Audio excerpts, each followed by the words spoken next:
So today's topic is chemiosmotic theory. अभी तक हम लोगों ने फोटोसिंथेसिस के बारे में पढ़ा, जिसमें हमने लाइट रिएक्शन का प्रोसेस जो था वो डिस्कस करा था। क्या देखा था हमने? देखो, हमने देखा फोटोसिंथेसिस के बारे में हमने स्टडी करा, हमने डिस्कस करा there are two reactions, that is light reaction and the dark reaction. That is light reaction and the dark reaction. फिर हमने क्या पढ़ा आगे कि लाइट रिएक्शन के अंदर भी क्या होता है, there are two process, that is cyclic and non cyclic process. Cyclic and the non cyclic process. इससे हमें लाइट रिएक्शन का एट लास्ट क्या कंक्लूजन निकला? लास्ट क्लास में हमने क्या डिस्कस करा कि there is a formation of ATP, there is a formation of NADPH plus H ion, there is a release of oxygen। ठीक है, अब हम जो कीमियो-ऑस्मोटिक थ्योरी पढ़ेंगे उसके अंदर हम डिस्कस करेंगे कि how this ATP is generated in this process, कि ये जो एटीपी है इस प्रोसेस के अंदर कैसे जनरेट हो रहा है, उसकी हम कहानी इसके अंदर पढ़ेंगे। So chemiosmotic mechanism is all about the ATP generation. इसके अंदर हम क्या देखेंगे? How the ATP is generated. हमने बोल तो दिया कि लाइट रिएक्शन के अंदर एनर्जी बन रही है, ये एनर्जी किसमें काम आएगी? डार्क रिएक्शन के अंदर काम आएगी, जिससे कि the end product that is glucose will produce. तो हम यहाँ पर देखेंगे how the ATP is generated. इस प्रोसेस को हम क्या बोलते हैं? फोटो फॉस्फोरिलेशन भी बोलते हैं। This process is also known as the photo phosphorylation. Photo that means sunlight, phosphorylation, it is a process in which there is the addition of inorganic phosphate in ADP to produce ATP, that is the energy currency of a cell। Chemiosmotic theory जो है हमें photophosphorylation के बारे में बताती है, लेकिन जब हम लिविंग क्रिएचर्स के बारे में स्टडी करते हैं तो फोटोफॉस्फोरिलेशन, ऑक्सीडेटिव फॉस्फोरिलेशन, दो टर्म्स के बारे में डिस्कस करते हैं। ये जो फोटोफॉस्फोरिलेशन का प्रोसेस है ये किसमें होता है? प्लांट्स के अंदर होता है। प्लांट्स जो होते हैं सनलाइट की प्रेजेंस में एटीपी का जनरेशन करते हैं। ऑक्सीडेटिव फॉस्फोरिलेशन किसके अंदर होता है? ऑक्सीडेटिव फॉस्फोरिलेशन जो है वो होता है माइटोकॉन्ड्रिया के अंदर। यानी कि हम बोल सकते हैं कि plant conduct photophosphorylation as well as the oxidative phosphorylation, while the animals conduct only the oxidative phosphorylation to generate the ATP। फिर हमने इतना पढ़ लिया था कि ये क्लोरोप्लास्ट है, इस क्लोरोप्लास्ट के अंदर स्टैक लाइक स्ट्रक्चर होती है, that stack like structure is called as the granum and each unit is called as the thylakoid.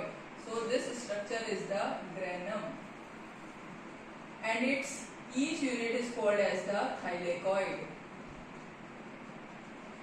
So in this thylakoid the light reaction is occurring, or light reaction occurs, and there is a fluid surrounding this portion called as the stroma, where the final reaction, that is the formation of glucose, that is the dark reaction occur। अब हम जब कीमियो-ऑस्मोटिक mechanism पढ़ेंगे तो हम इस thylakoid को ही लेकर इसके अंदर होने वाले प्रोसेस को डिस्कस करेंगे।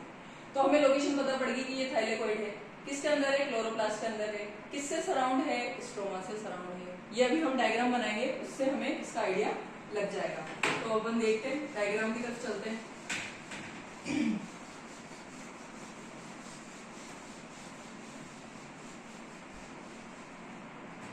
So this कीमियो-ऑस्मोटिक theory was given by Peter Michel।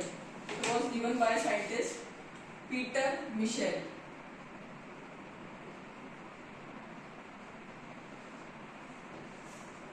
अब हम क्या करेंगे? इसमें ड्रॉ करेंगे थाइलेकॉइड, क्योंकि ये प्रोसेस किसके अंदर हो रहा है? थाइलेकॉइड के अंदर हो रहा है। This is the thylakoid, the outer membrane and the inner membrane, and the inside portion is called as the lumen। So this is the outer membrane of thylakoid,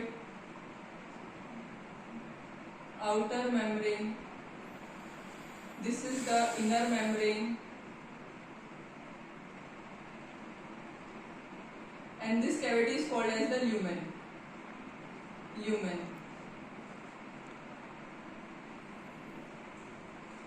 अब हमने वो डायग्राम बनाया था, उसमें बोला था कि ये जो थाइलेकोइड है इसके चारों तरफ क्या है, इस थाइलेकोइड के चारों तरफ जो है फ्लूइड पोर्शन है, that fluid portion is called as the stroma.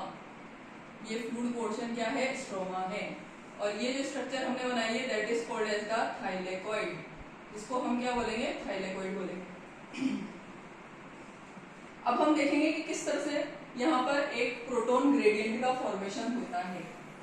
भाई कीमोस्मोटिक थ्योरी हमें किसके बारे में बताती है कि there is a generation of proton gradient. यहाँ पर क्या होगा, प्रोटॉन ग्रेडियंट का फॉर्मेशन होगा। Proton gradient that means H ion की कंसंट्रेशन जो है वो वेरी करेगी।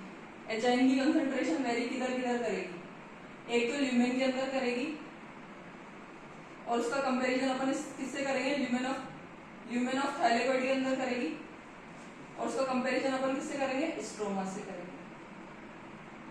ठीक है, तो हम देखते हैं कि हमारे नेचर के अंदर कोई भी कंपोनेंट है, वो कंपोनेंट क्या है, हमेशा इक्विलिब्रियम गेन करने की कोशिश करता है। यहाँ पर कीमोस्मोटिक थ्योरी के अंदर भी हम ये डिस्कस करेंगे कि किस तरह से ये जो प्रोटॉन है इसकी कंसंट्रेशन जो है ल्यूमेन यानी कि यहाँ पर और स्ट्रोमा के अंदर वेरी करेगी, और जिससे कि एक प्रोटॉन ग्रेडियंट होगा और फाइनली एनर्जी का जनरेशन होगा।